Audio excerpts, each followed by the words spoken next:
Hello everyone and welcome back to America Literature. Today we are going to cover class chapters from Huckleberry Finn by Mark Twain from 23 to 28. 23, the ordinariness of kings. 24, the king turns parson. Chapter 25, all full of tears and flapdoodle. Chapter 26, I steal the king's plunder.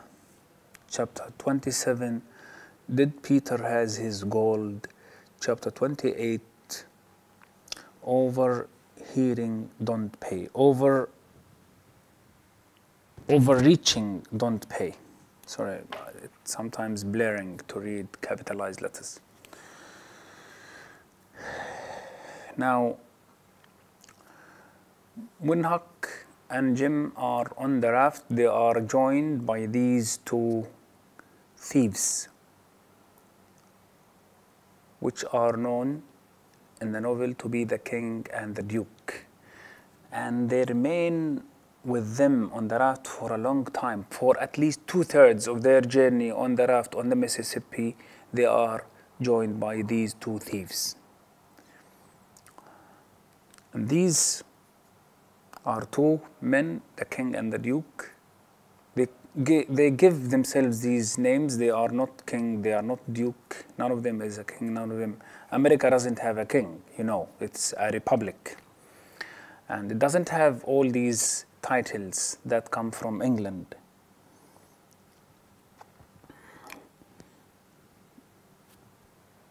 And this shows how satirical is Mark Twain of the society and its ways of behavior. We'll come and see how these two people behave along these chapters and the consequences of their fooling people. The chapters give an overview of the American society, specifically the town people, who are described by Huck in the following chapters. Chapter 23, it is mostly comedy, beginning with Huck's description of how the king and the duke cheat the townspeople out of nearly $500 and get away unscathed.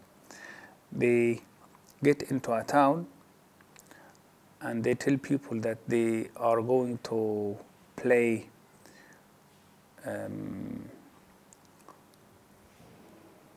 as actors for plays, and they prove to be thieves. But again, they succeed in deceiving people and taking the money out of their pockets and sneak out of the village. Okay?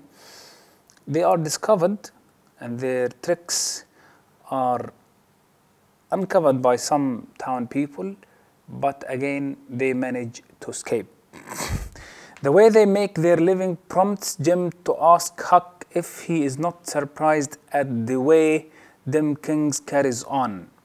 Yeah, Jim is not happy with their unethical behavior, which then leads Huck into a long monologue on the terrible behavior of kings. Yeah, now he's giving very sharp comments on how kings in general behave. And he says, for example, kings are always bad. They don't have moral, they don't have morals, okay? The only thing that they are good at is to rob people's money out of their pockets. Huck cites Henry VIII as a typical kingly rascal. You ought to seen Henry VIII when he was in blossom. Yeah, and he gives some stories about Henry VIII being tyrant, loving a woman in the morning and cutting her head in the evening. Okay, he was a blossom. He used to marry a new wife every day and chop off her head next morning. And then attributes to him everything he can think of from English history. Yeah, it's a mixture, blend of everything. All of this is ignited by how the king and the duke, the two thieves, behave towards people.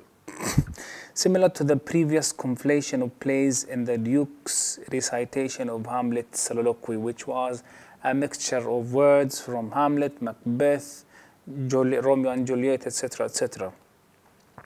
The next morning, Huck awakes to find Jim pining for his family. Yeah, this is a very touching moment when Huck, for the first time, realizes that the slave, has emotions towards his family. It is a heartbreaking moment with Huck observing that Jim cares for his family as much as white people care for theirs.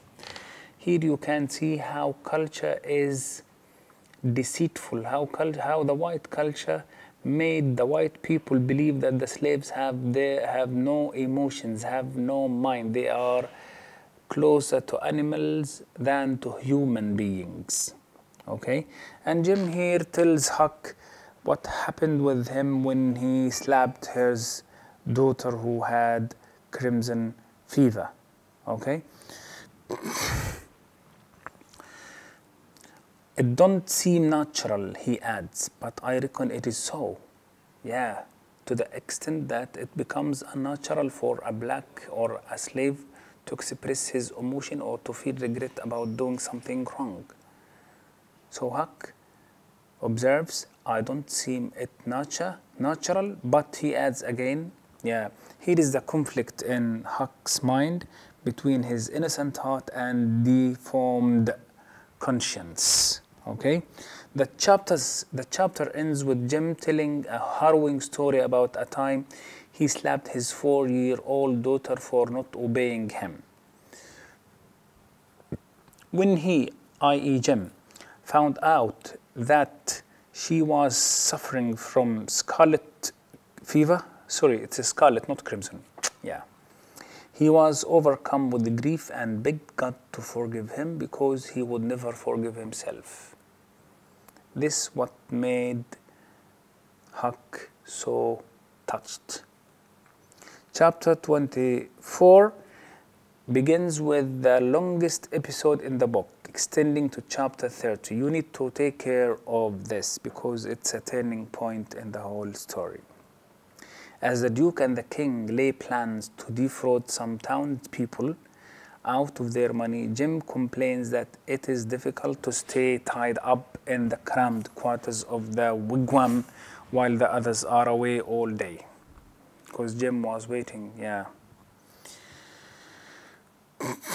Twain's solution spoken by the Duke is to allow Jim to show himself on the raft during daylight because the planned swindle will keep Huck and the men in town for several days. Jim here could not be held captive in the wigwam. Remember the wigwam? The dome, okay? During all that time. Now they are going into another place where they are trying to deceive another village or town. At this time, Huck has some store-bought clothes the thieves were able to get with the money they took in from their outrageous Shakespearean performance, and he will bill as a servant. Okay? The plan is for them to hail a steamboat between towns, then arrive in the next town and claim they have traveled from St. Louis or Cincinnati. On the way, they offer a ride to a young man who is waiting for the boat himself, and the king initiates a conversation that turns out to be very profitable. Yeah, this man will tell them about,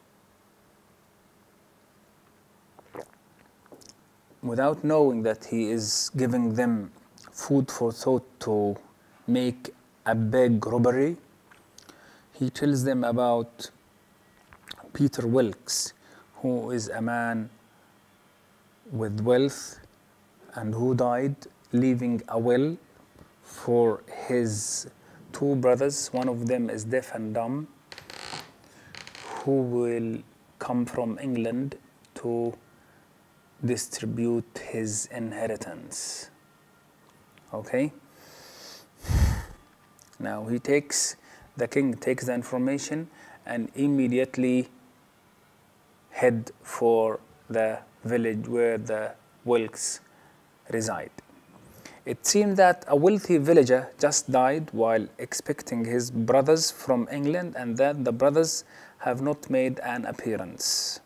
Yeah, now they will seize the opportunity of taking the money this dead man leaves.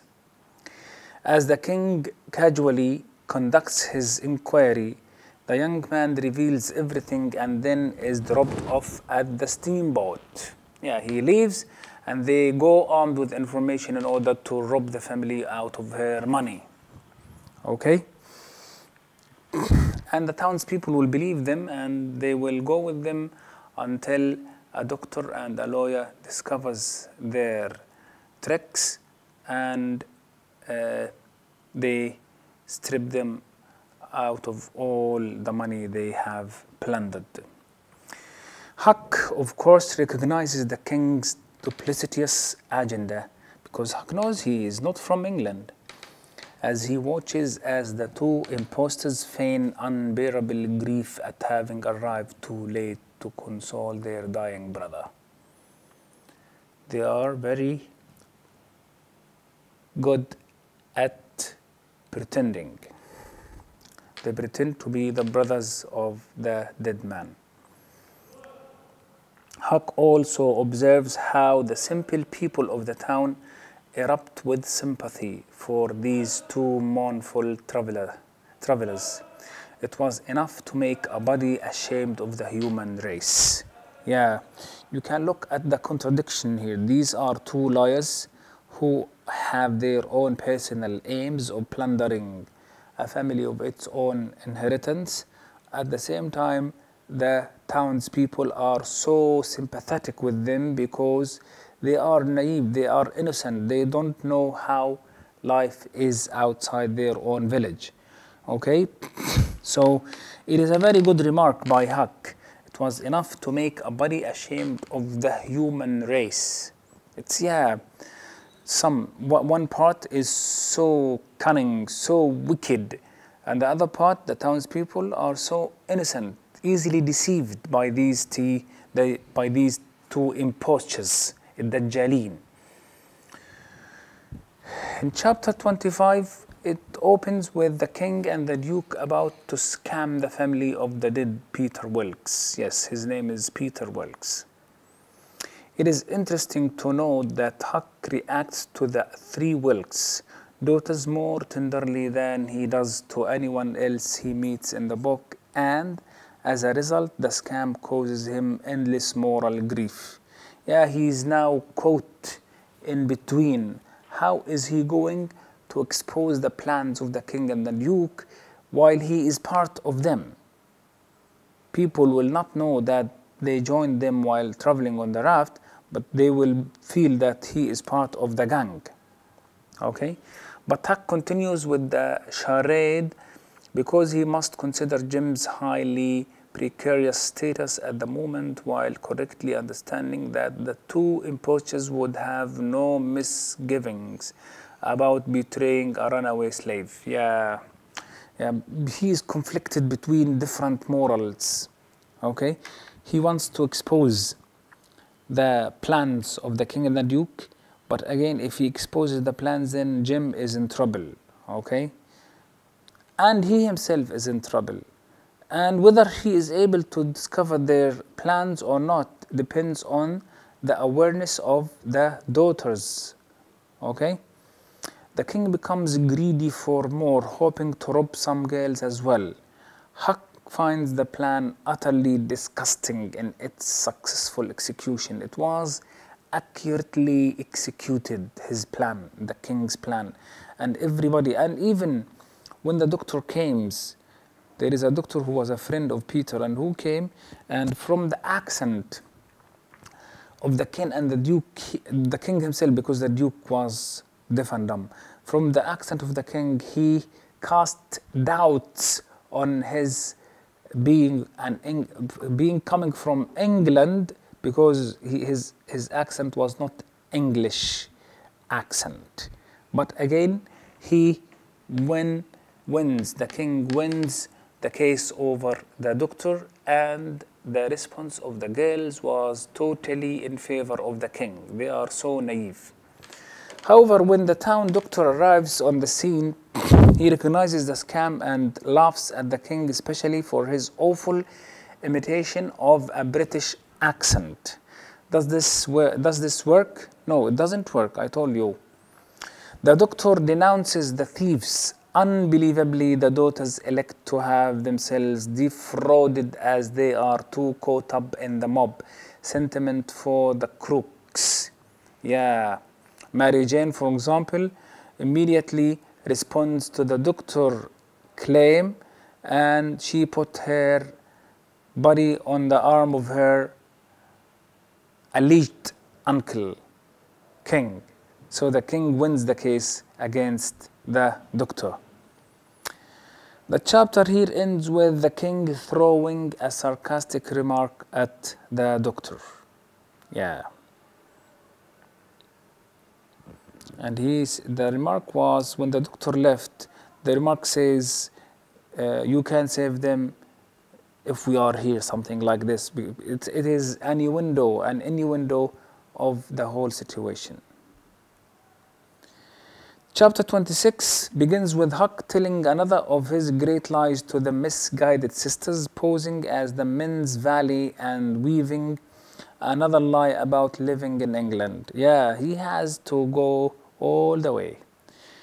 However, the youngest sister, Joanna, is not viewed by Huck and is soon in over his head. Yeah, because he commits different mistakes in telling her stories about saying there is a sea in Sheffield, for example, and about the parson being unable to give sermons, etc., etc. And she discovers these lies easily, okay? To buy himself time to come up with another lie, Huck pretends to choke on a chicken bone. He does this regularly. Whenever he is caught up lying, he would pretend to choke on a chicken bone, okay? Meanwhile, thinking of correcting the situation. Huck soon decides to return the money to the misguided sisters. But how can he do this? He will sneak into the room of the king and the duke and take the money, and he put it in the coffin of Peter while his coffin was waiting to be sent to the cemetery. But while he is in the midst of searching for the money, the men come upstairs and he is forced to hide behind the curtain. When he sees the king and duke hide the money inside a mattress and then leave the room, Huck takes the money to his room and waits until everyone is asleep. Yeah, this is a courageous act by Huck that is dictated on him by his heart.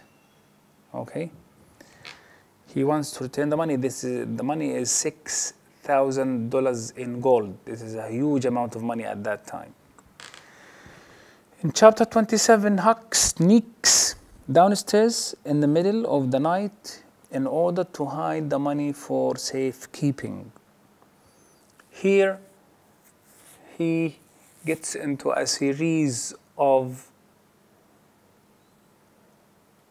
hiccups, where each time he moves, somebody appears, and his plans are not spontaneous as he wished them to be. This is why he is forced to drop the money on the coffin. Okay, he did not have a plan to drop the money in coffin, and this is ironic by Mark Twain, that Peter's money went with him eventually to the graveyard. Okay, when he hears someone coming, he immediately stashes the gold in the dead man's half-opened coffin, though he is afraid it will be discovered the next day by the undertaker. But the undertaker did not notice this, and they take Peter to the graveyard and put him there, and that's over. But again, does they take the money back? Yes. What Huck was determined to do is not to let the king and the duke take the $6,000 in gold with them and leave. This is why he comes to Mary Jane and tells her about everything. And because she is so innocent, she cannot hide her anger, she believes him. He advises her to go for another place to stay. Meanwhile, he is planning to make sure that he and Jim are safe. When the scene shifts to the undertaker and his style of caring for the bereaved, we are again bereaved, the sad people of their own lost beloved one. We are again reminded of Twain's consummate skill as a humorist. Yeah, it's full of satire, irony, humor, and how Mark Twain portrays these people in a very funny way, but at the same time in a very painful portrayal of how people can easily get deceived by thieves. Yeah, this is a mosaic where innocent people and thieves can live in a society with a lot of repercussions. Huck describes in some detail how the softest, glidingest, stealthiest man I ever see manages to conduct the funeral services while making no more sound than a cat. Yeah, it's a new scene for Huck. Though Huck resolves to write to Mary Jane to tell her where to find the money, he is also afraid that it may result in her digging up nothing but the remains of her uncle. Though Huck resolves to write to Mary Jane to tell her where to find the money, he is also afraid that it may result in her digging up nothing but the remains of her uncle. He's afraid that any move he takes, he feels that he's going to harm somebody. Okay? He doesn't want to harm anybody, but eventually he has to take a decision. Okay? So his internal conflict is non-stoppable. The day after the funeral, he finds the girl's uncles selling the household slaves to two traders, with the sons going to one and the mother to the other. Yeah, this is a very painful situation. It's a very, very painful situation, and it tells you, one, how the king and the duke were so cruel when it comes to the slave, and they were part of the white culture towards the slaves. They believe that they are animals and they are not like humans, so it is not unnatural to separate a slave from her own son or from her own daughter, or a mother from her children. Yeah. So the day after the funeral, immediately, because they wanted to finish everything off, because their plunder, because their deceit is uncovered. Okay. So they decided to sell the slaves to two traders. But again, Huck here is aware of all these things, and he promises Mary Jane, who wept a lot because of her loss of the slaves. He promises her that the slaves will come back in 2 weeks. How? We will see. The only mitigating fact for Huck is that he knows the sale is illegal and will be nullified in a few days. Nullified becomes null and void. It becomes not valid. It will be cancelled. Excuse me.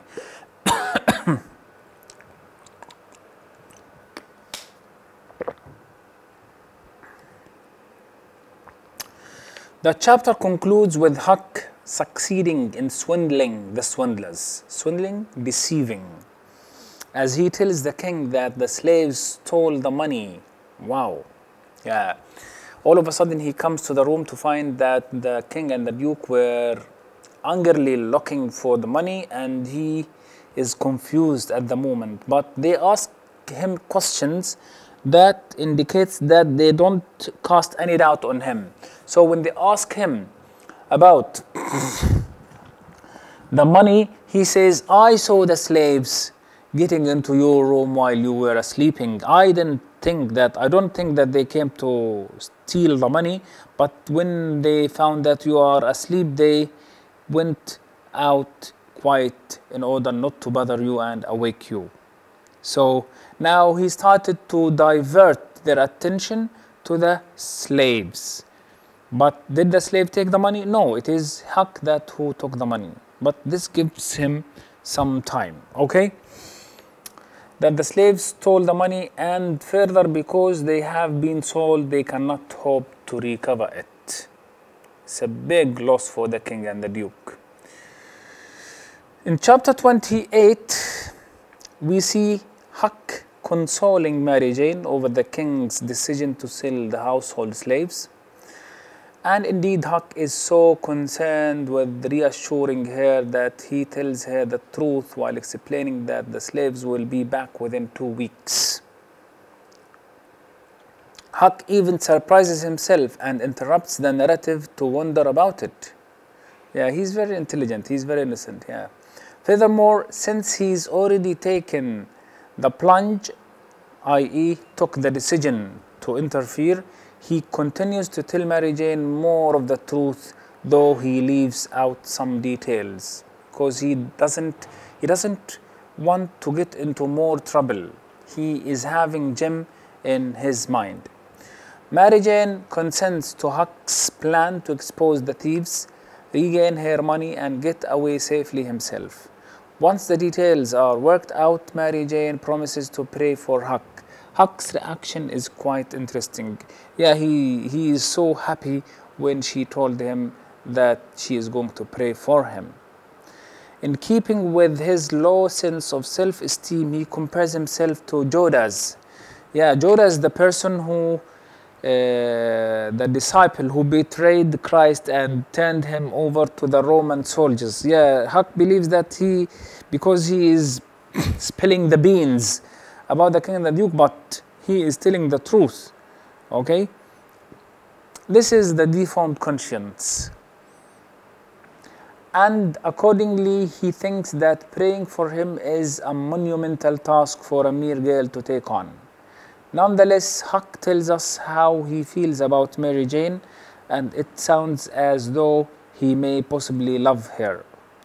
Unfortunately, just as the king and duke are selling off the last piece of the family property, a crowd comes from the steamboat landing. Now there is a feud over the whole inheritance, and there are a pair of men who come to claim that Peter is their brother, loudly announcing the arrival of 2 other men who claim to be the brothers of the deceased Peter Wilkes, and thus the final recipient of the buried treasure is anybody's guess.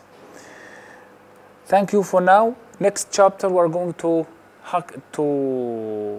do 29, 30 until we finish off the whole novel. Thank you very much.